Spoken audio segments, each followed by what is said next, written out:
अस्सलाम वालेकुम प्यारे दोस्तों, मेरा नाम है अवैस करीम और आप देख रहे हैं स्टोरी क्यूज।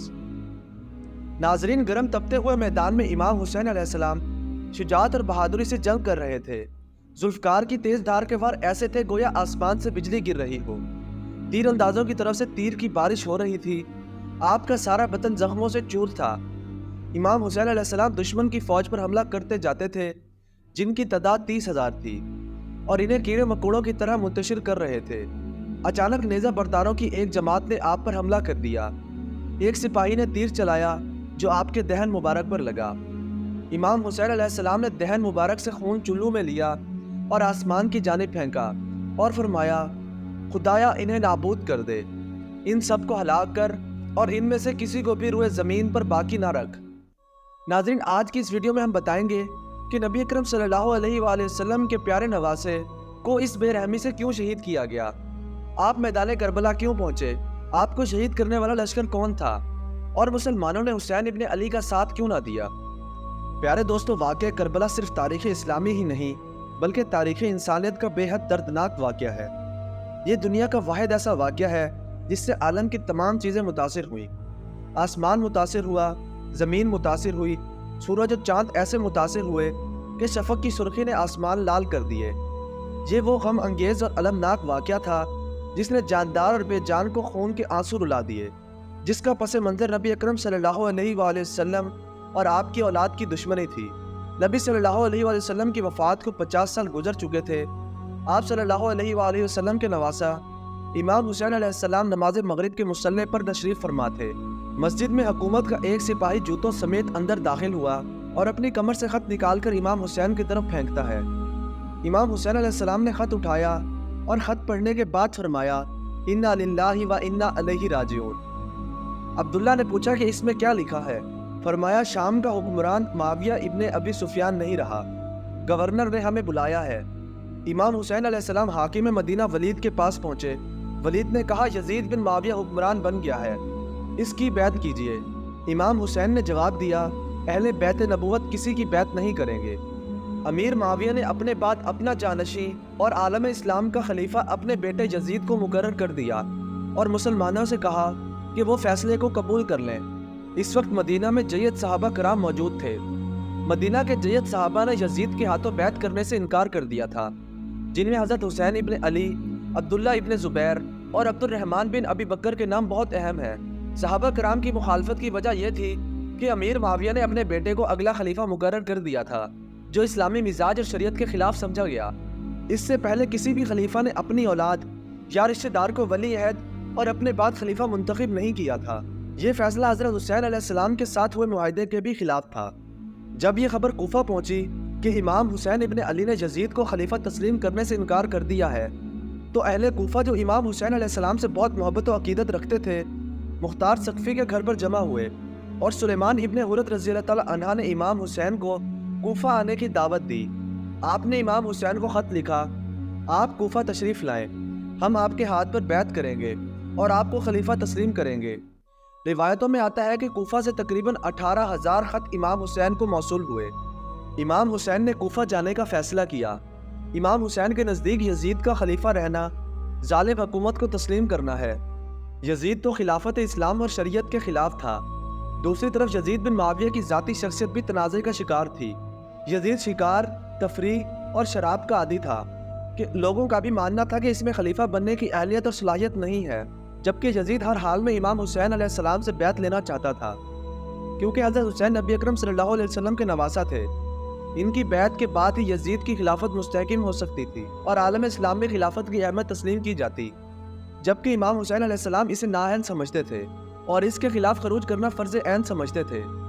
कूफा वालों पर भरोसा करते हुए हज़रत हुसैन अलैहिस्सलाम पहले मदीना से मक्का रवाना हुए और वहाँ अपने अहले बैत, जानिसार और साथियों के साथ कूफा के लिए रवाना हुए।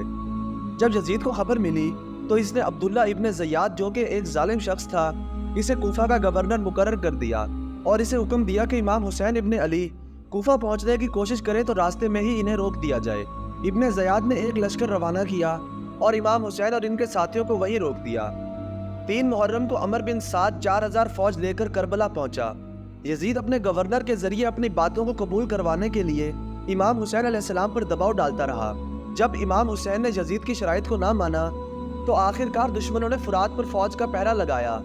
7 محرم کے بعد حضرت حسین اور آپ کے پورے جانثاروں اور اہل بیت کو پیاسا رہنے پر مجبور کر دیا گیا۔ آپ کو نہر فرات سے پانی لینے کی اجازت نہیں تھی۔ 3 دن گزر جانے کے بعد جب امام حسین کے گھر والوں کے بچوں کو پیاس لگنے لگی تو حسین علیہ السلام نے یزیدی فوج سے پانی طلب کیا۔ دشمن نے پانی دینے سے انکار کر دیا۔ دشمنوں نے سوچا کہ امام حسین پیاس سے ٹوٹ کر ہمارے تمام حالات کو قبول کر لیں گے۔ جب 3 دن کی پیاس کے بعد بھی امام نے یزید کی بات نہ مانی تو دشمن نے آپ کے خیمے پر حملہ کرنا شروع کر دیا۔ امام حسین نے 1 رات کی مہلت طلب کی۔ عاشورہ کی اس رات حضرت حسین اور آپ کے اہل خانہ نے اللہ کی عبادت کی اور یزیدی فوج کو مخاطب کر کے امام حسین نے ایک تقریر کی۔ آپ نے فرمایا، اے لوگو جلدی نہ کرو، پہلے میری بات سن لو۔ تم میرے حسب و نسب پر غور کرو اور دیکھو میں کون ہوں۔ اپنے گریبانوں میں جھانکو اور اپنے آپ کو ملامت کرو۔ تم خیال کرو کہ کیا تمہیں میرا قتل اور میری توہین زیب دیتی ہے؟ کیا میں تمہارے نبی کا نواسا اور ان کے چچیرے بھائی کا بیٹا نہیں، جنہوں نے سب سے پہلے اللہ کی آواز پر لبیک کہا اور اس کے رسول پر ایمان لائے؟ کیا سید الشہداء امیر حمزہ میرے والد کے چچا نہ تھے؟ کیا جعفر طیار میرے چچا نہ تھے؟ کیا تمہیں رسول صلی اللہ علیہ وآلہ وسلم کا وہ قول یاد نہیں جو انہوں نے میرے اور میرے بھائی کے بارے میں فرمایا تھا کہ ہم دونوں نوجوانان جنت کے سردار ہوں گے؟ یزید کی فوج پر اس تقریر کا کوئی اثر نہ ہوا، صرف حر ابن یزید تمیمی پر اس تقریر کا اثر ہوا، اور وہ یہ کہتے ہوئے امام حسین کی طرف آ گیا کہ یہ جنت یا دوزخ کے انتخاب کا موقع ہے۔ عاشورہ کے دن تک آپ کے تمام بیٹوں اور بھائیوں کو میدان میں شہید کر دیا گیا، جن میں علی اکبر، عباس، علی اصغر، اونو محمد شامل ہیں۔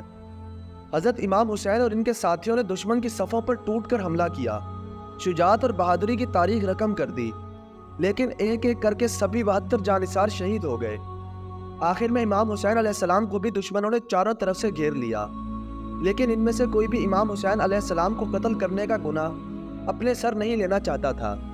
آخر کار شمر دل جوشن کے اکسانے پر فضا بن شریک تمیمی نے یہ بدبختی مول لی اور حضرت حسین علیہ السلام کے ہاتھ اور گردن پر تلوار سے حملہ کیا۔ سنان بن انس نے تیر چلایا، جس کے بعد امام حسین گر گئے۔ ان کے گرنے پر شمر آگے بڑھا اور اس ملعون نے امام حسین کا سر پیچھے کی طرف سے کاٹ کر جسم سے الگ کر دیا۔ عبید اللہ ابن زیاد کے حکم پر امام حسین علیہ السلام کا سر الگ کر کے جسم کو گھوڑوں کی ٹانپوں پر رون دیا گیا۔ اس کے بعد تمام اہل بیت کے سر کو نیزوں پر رکھ کر ابن زیاد کے دربار میں لایا گیا، اور اس کے بعد آپ کے سر مبارک کو یزید کے دربار میں پہنچایا گیا۔ جب یزید نے امام حسین کے سر کو دیکھا تو اس پر چھڑیاں پھیرنے لگا اور کہا کہ ہمارے خلاف اٹھنے والے سروں کا یہی انجام ہوتا ہے۔ اس منظر کو دیکھ کر امام حسین کی بہن زینب قرہ کا دل تڑپ اٹھا۔ آپ نے دربار یزید میں ایک لرزہ آمیز خطبہ دیا۔